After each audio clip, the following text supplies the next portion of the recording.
A irmã Wanda fez um convite todo especial para um ilustre companheiro nosso, pastor Josué Brandão, lá de Feira de Santana. E, irmãos, de uma maneira muito gentil, ele aceitou o nosso convite. E ele aqui está, eu quero apresentá-lo, Josué. Aqui está a sua esposa, a irmã Elide. Aqui estão os nossos irmãos. As irmãs querem recebê-los como bem-vindos. Digo bem forte, amém? Amém. Em nome de Jesus. Bem, meus queridos, nós vamos fazer mais uma oração. Nunca é demais orar, não é? Aleluia. Como é bom falar com Deus. Fiquemos em pé. Glória a Jesus. Bom, Geraldo, vem orar pelo pregador, por favor.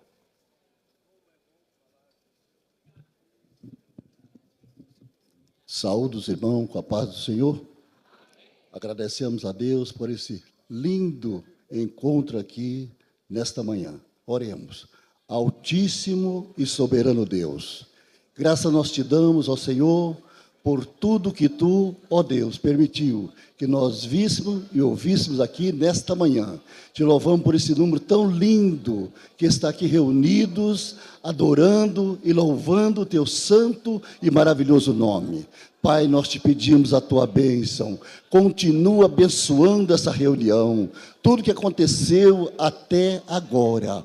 Pai, é resultado das tuas bênçãos. E agora nós te pedimos, no nome poderoso, santo e bendito de Jesus, continua abençoando este lugar. Estende as tuas mãos para operar milagres e maravilhas. Se for a tua vontade, batiza com teu Espírito Santo. Se for a tua vontade, renova. Se for a tua vontade, cura. Se for a tua vontade, resolva problema, porque tudo isso nós te pedimos, ó meu Senhor, para a glória do teu nome e de teu amado Filho, Jesus Cristo.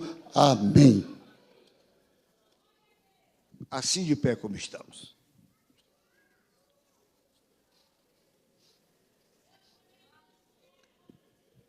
Aleluia. Glória a Deus. Meus queridos, distintos irmãos e irmãs, eu vos saúdo com a doce paz do Senhor Jesus. Pode assentar, amados, por favor. Quero saudar muito respeitosamente o pastor José Wellington Bezerra da Costa, pastor presidente desta igreja, deste ministério, sua distinta esposa, nossa irmã Wanda. Deus continue abençoando-os de maneira rica, poderosa. Saudar o pastor Wellington Júnior, vice-presidente desta igreja, sua distinta esposa. Deus abençoe. Os demais pastores aqui presentes, pastores dos setores, das regiões, as nossas distintas irmãs, respectivas esposas destes pastores, o brioso ministério desta igreja, saudamos-vos na doce paz do Senhor Jesus Cristo. As nossas irmãs que compõem este coral, estes grupos de adoração a Deus, coisa linda. Eu até comentei aqui com o pastor Wellington Júnior, hoje é sábado, é manhã, é dia, e a igreja está lotada de corações ávidos pela presença de Deus. Os irmãos que viajam um pouco sabem, e isso fica para a glória de Deus e para a vossa congratulação, para a vossa celebração no Senhor. Não é comum hoje no Brasil, em pleno dia, igrejas cheias para culto, para louvores e para pregação. Não é comum, são casos assim bem distintos e bem específicos, tá, amados? E eu quero parabenizar as nossas irmãs por esta manifestação de rendição ao Senhor, de louvor ao Senhor. Tá, que Deus seja glorificado nisto, para a glória do seu nome. Vou repetir, são casos bem específicos que a gente poderia mencionar assim de maneira bem direcionada. Então, que Deus seja louvado pelo que ele continua a fazer aqui em São Paulo, aqui no Ministério do Belém, aqui nesta igreja, em nome do Senhor Jesus Cristo. Uma alegria de rever amigos, pastores, companheiros, servos de Deus. Estou agradecido ao Senhor por esta oportunidade singular, rendendo a Deus a honra, a glória, a adoração, porque eu me apaixono pelas palavras de Paulo, porque dele e por ele e para ele são todas as coisas, glória, pois, a ele eternamente. Amém. Amém? Estou com a minha esposa, como foi já apresentada, e estou agradecido ao Senhor por seu cuidado, por seu desvelo conosco. E devo dizer às irmãs, lembrar para as irmãs que a mulher ou as mulheres fazem parte intrínseca da história da igreja ao longo desses 2000 anos. Tá? Para ser ainda mais específico, fazem parte da história das Assembleias de Deus no Brasil. Eu lembro-me quando o pastor David Yong Cho recebeu de Deus uma visão de organização e estratégia de evangelismo para a Coreia do Sul, e ele conta que quando ele recebeu de Deus, ele falou com Deus: o senhor sabe que o presbitério da igreja não vai aprovar esse negócio? Aí Deus falou com ele: trabalha com as mulheres.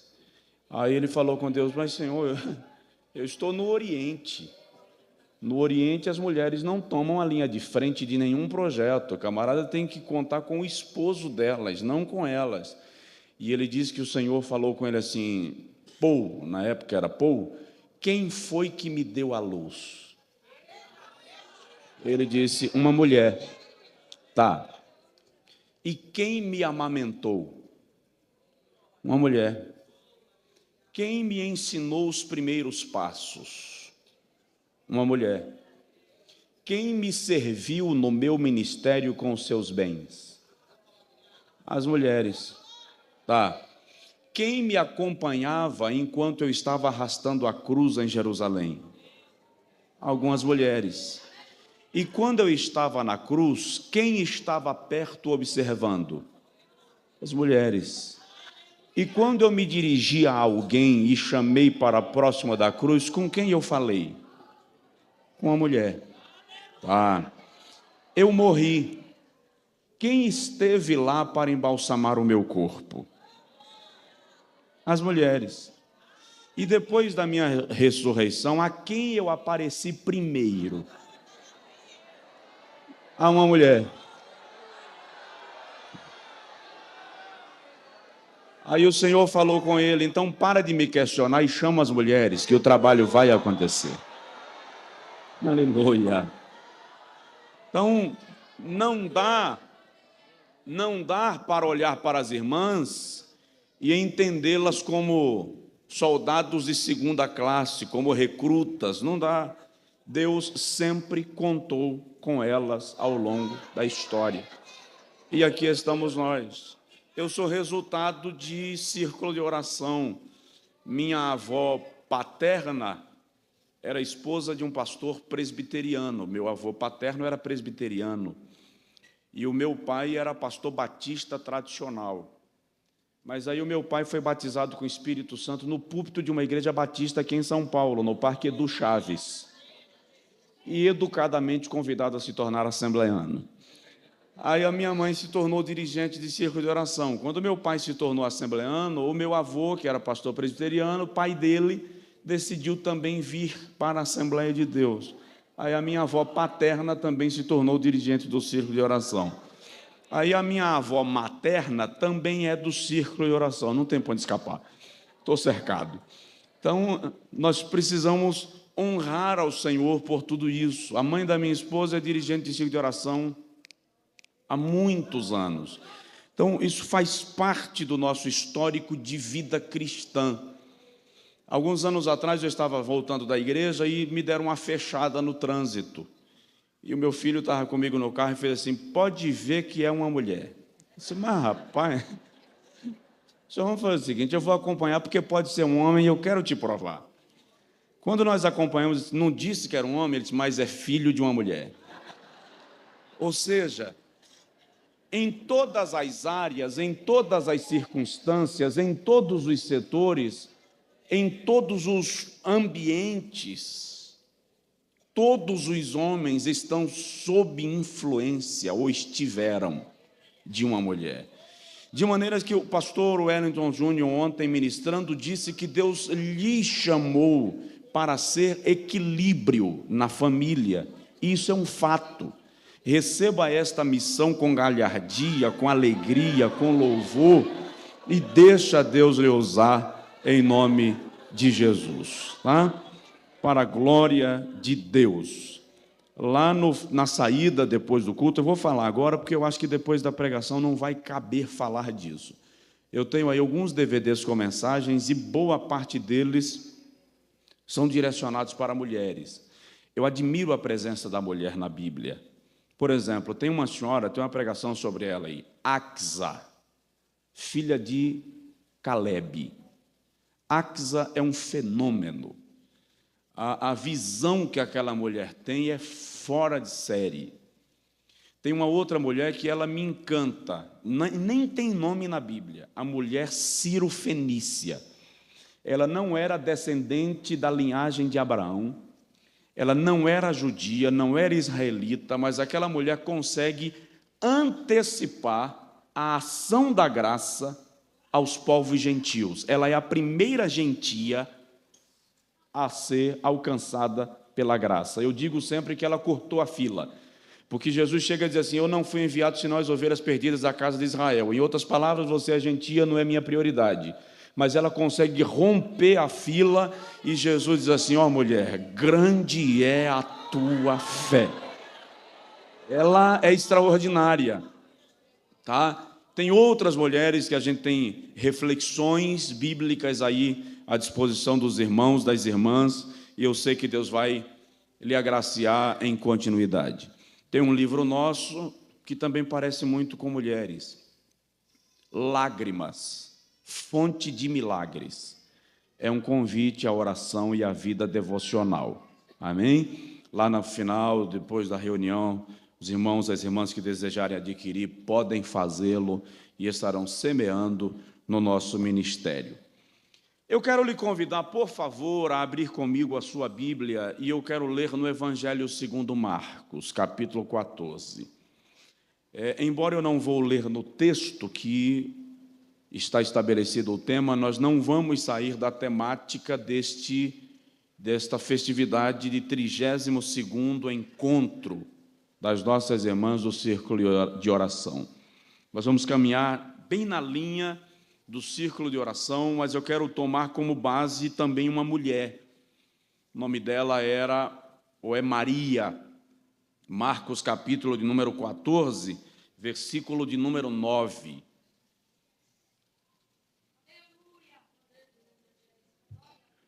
Se eu fosse dar um tema para essa reflexão, e eu nem pretendo fazê-lo, eu iria falar sobre uma mulher inesquecível. O que torna uma mulher inesquecível? E foi Jesus quem deu a ela esse título, tá? Marcos capítulo 14, versículo 9, Jesus diz assim: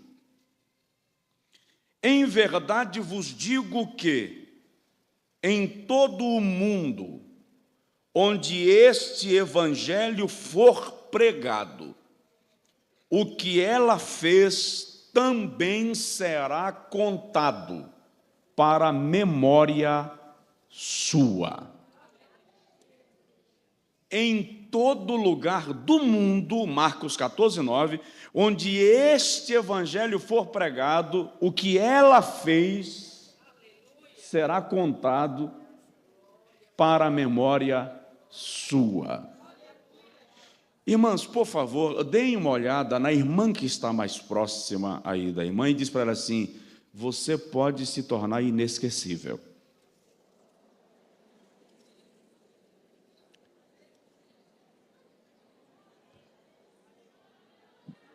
Diga comigo: Pai, em nome de Jesus, fala conosco. Amém. Irmãos e irmãs, Também o Novo Testamento está repleto de citações de mulheres que marcaram a sua época, que marcaram a vida de alguém, que foram de maneira especial usadas por Deus na história da igreja.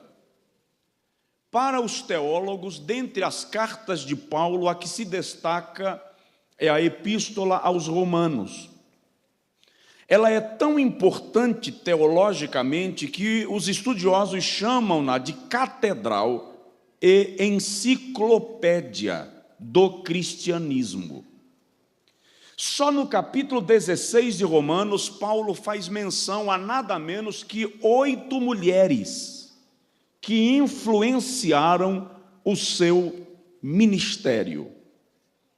No Antigo Testamento, as mulheres estão presentes em diversas ocasiões e situações, sejam de avivamento, sejam de guerra, sejam de reconquista do território do povo de Deus, na formação de líderes que seriam usados por Deus para a restauração do povo de Israel.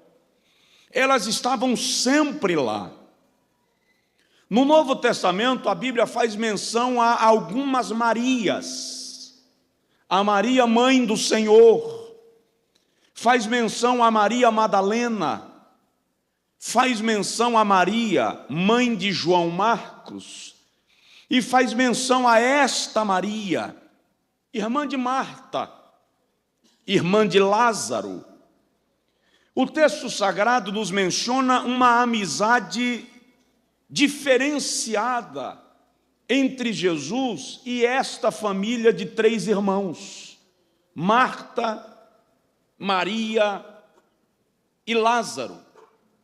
A personalidade de ambos também se revela bastante diferente uma da outra.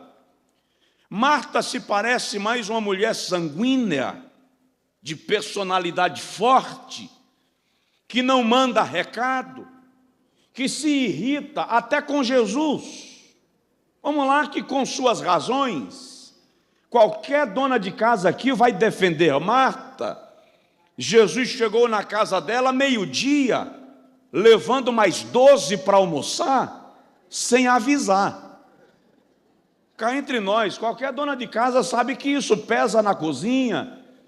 E como se não bastasse, Maria, em vez de ir ajudar, senta para ouvir Jesus falar. É demais para o coração de uma Marta, sangue quente. E Maria parece-nos uma mulher mais passiva no que se diz respeito às inquietações com as questões materiais ou com as questões humanas, embora Maria se revele mais ávida, mais apaixonada pelas questões espirituais. Eu, particularmente, não critico Marta, nem exacerbo os elogios a Maria, porque eu acho que todos nós temos um pouco de Marta e um pouco de Maria. Elas revelam um pouco de nós. Mas o texto em apreço, se lermos o relato de João, vamos perceber que Jesus havia terminado de operar um milagre extraordinário na casa de Marta e Maria. Lázaro estivera doente, morrera. Jesus foi lá e ressuscitou a Lázaro.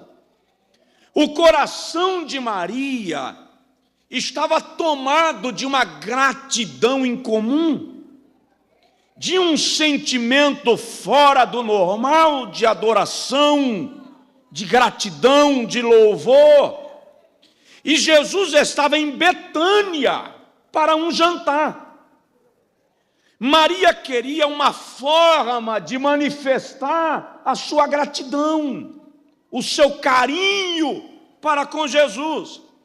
E o que ela encontrou foi um vaso de alabastro, cheio de nardo puro. Ora, só o vaso já era uma joia, que o alabastro era uma pedra branca, transparente, translúcida, rara. O perfume de nardo, caríssimo. O escritor avalia em 300 denários. O denário era o valor que se pagava pela diária de um trabalhador braçal. Ora, quem aqui compra um perfume que vale 10 meses de trabalho? E mais, pegar um perfume cujo valor financeiro equivale a 10 meses de trabalho e simplesmente derramar. Despejou. Os olhos duvidosos de Judas Iscariotes não conseguiram ignorar tal gesto. Para que tanto desperdício? Poder-se-ia vender e dar-lhe aos pobres. Jesus teve uma visão diferente, e a menção que Jesus faz desse gesto de Maria é extraordinário. Ele diz assim: ela antecipou-se em ungir o meu corpo para a sepultura. Jesus não vê apenas um perfume, Jesus vê óleo. Jesus vê algo diferenciado. Não se ungia com perfume, se ungia com óleo. Era um perfume diferente, era oleoso, tinha valor profético. Aí Jesus diz assim: em verdade vos digo, que o que ela fez, o seu gesto para comigo, se tornará inesquecível. Onde este evangelho for pregado, aliás, em qualquer lugar do mundo, interessante, que o termo mundo que Jesus usa aqui não fala apenas de terra, fala de universo. O vocábulo grego usado aqui diz: em qualquer lugar do universo onde for mencionado este evangelho, o que ela fez se tornará conhecido. Ninguém vai esquecer dela. Por quê? Porque quebrou um vaso de perfume? O que Jesus percebe nas entrelinhas do gesto de Maria? O que é que Jesus está valorizando no gesto de Maria?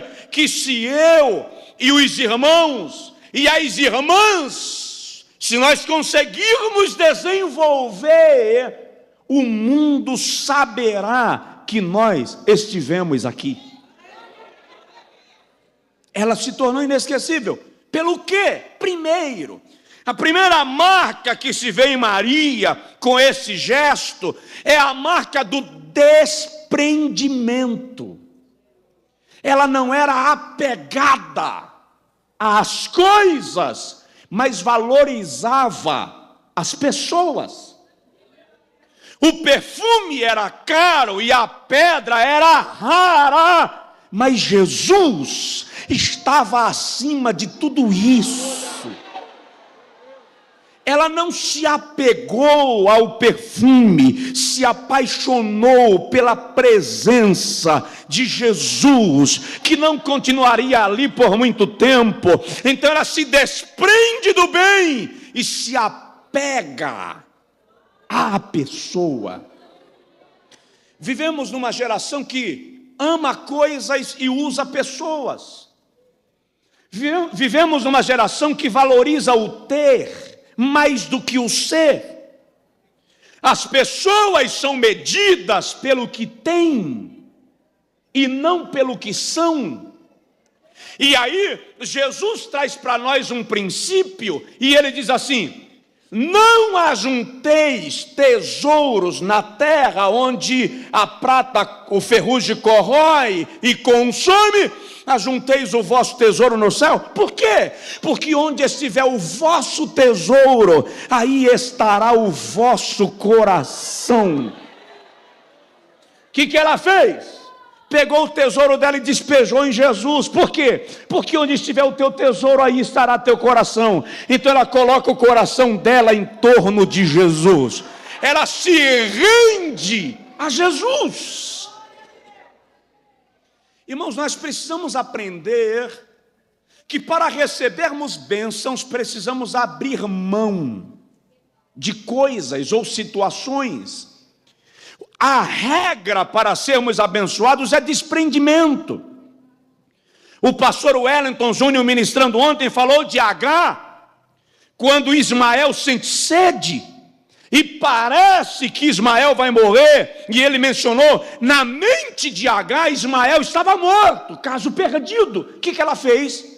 Deixou-o, se afastou para não vê-lo morrer. Desprendimento. Ela abre mão. Quando abrir mão ali não é dizer morre aí, está perdido. Não. Abrir mão ali é reconhecer que chegou no limite. Quando chegou no limite, ela se desprende. Ela reconhece que já não pode fazer mais nada. E é quando nós nos desprendemos que Deus entra em ação em nosso favor.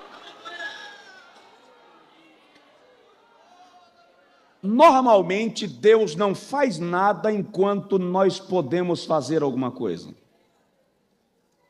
Tem um texto na Bíblia, Salmo de número 46, que diz assim: aquietai-vos e sabei que eu sou Deus. Eu fiz um estudo exegético no Salmo 46, ele é encantador, ele é apaixonante.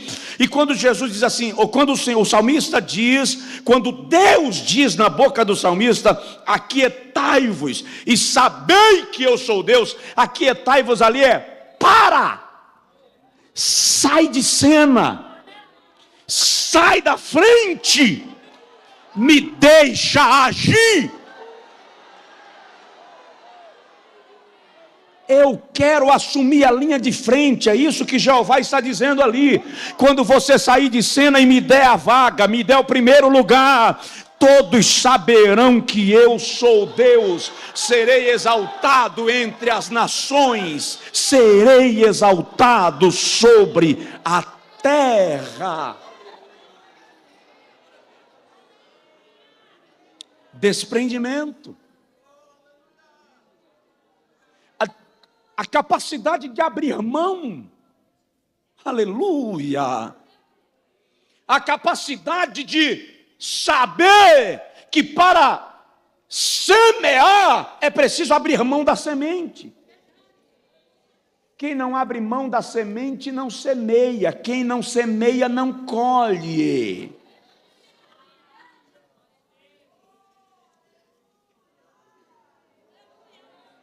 Por isso que ela se tornou inesquecível. Quantas vezes nós nos apegamos tanto às coisas que as perdemos. Eu conheço a esposa de um pastor em Alagoas, a família viajando de férias sofreu um acidente. Pastor, a esposa, o filho e a filha hospitalizados.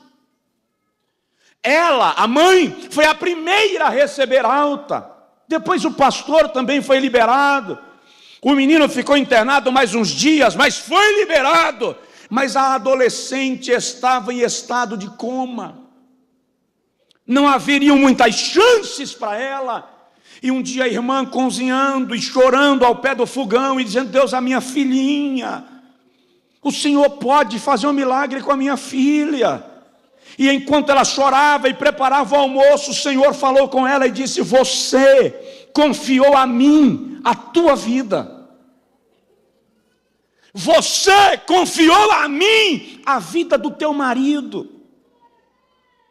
Você teve coragem de me entregar o teu filho, porque você acreditou que eu poderia cuidar do teu filho.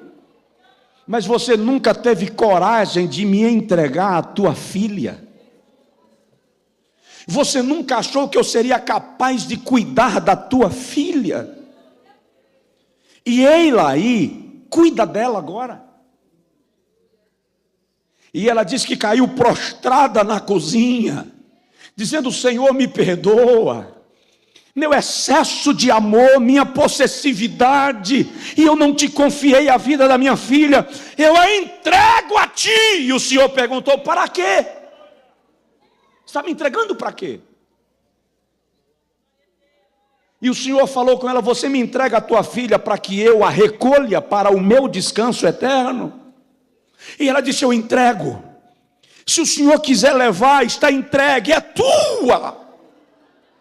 Aos prantos, o marido chegou, ela estava caída na cozinha, chorando. 3 da tarde o telefone tocou, era do hospital. Corram para cá, a menina de vocês despertou do coma, vai ser transferida para o apartamento. Desprenda-se, entregue. Quando nós nos desprendemos, Deus entra em ação em nosso favor, para a honra e a glória do seu nome. Quem pode glorificar a Deus, faça, porque Ele é merecedor de honra e glória. Orai na manda na macho, errando na manda na gás, iria mandar gás.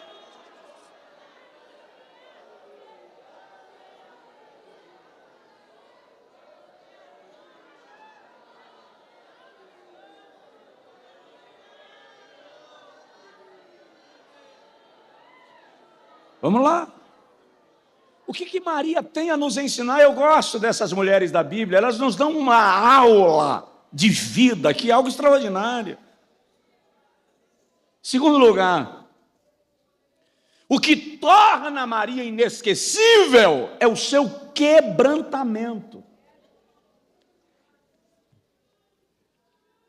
Ela não abriu o vaso para derramar o perfume. O texto diz que ela quebrou o vaso. A expressão ali é explodir, é dilacerar. O desprendimento dela era tão grande que ela não fez a coisa com protocolo. Ela não quis fazer o negócio de maneira elegante, belo, perfeito. Não, não, não. Ela chegou lá e quebrou o vaso. E o perfume respingou. Tanto que a Bíblia diz que a fragrância espalhou por toda a casa. Irmãos, Deus valoriza quebrantamento mais do que qualquer outro gesto. Salmo de número 51, versículo 17, o salmista diz assim: o sacrifício agradável a Deus é um coração quebrantado.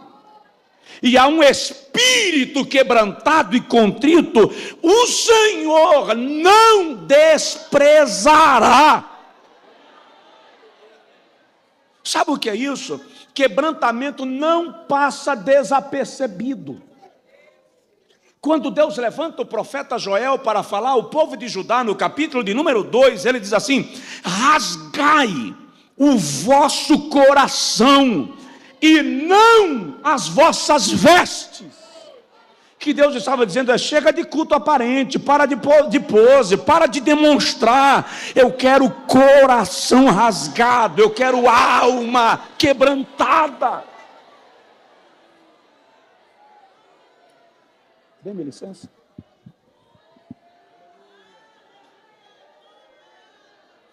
Aleluia. Obrigado, pastor. Quebrantamento Maria tinha.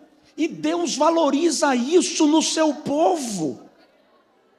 Às vezes a gente pensa que Deus está querendo a nossa manifestação de jejum, as nossas muitas horas de oração. Não estou censurando muitas horas de oração, não. Já foi dito aqui, eu concordo 100%.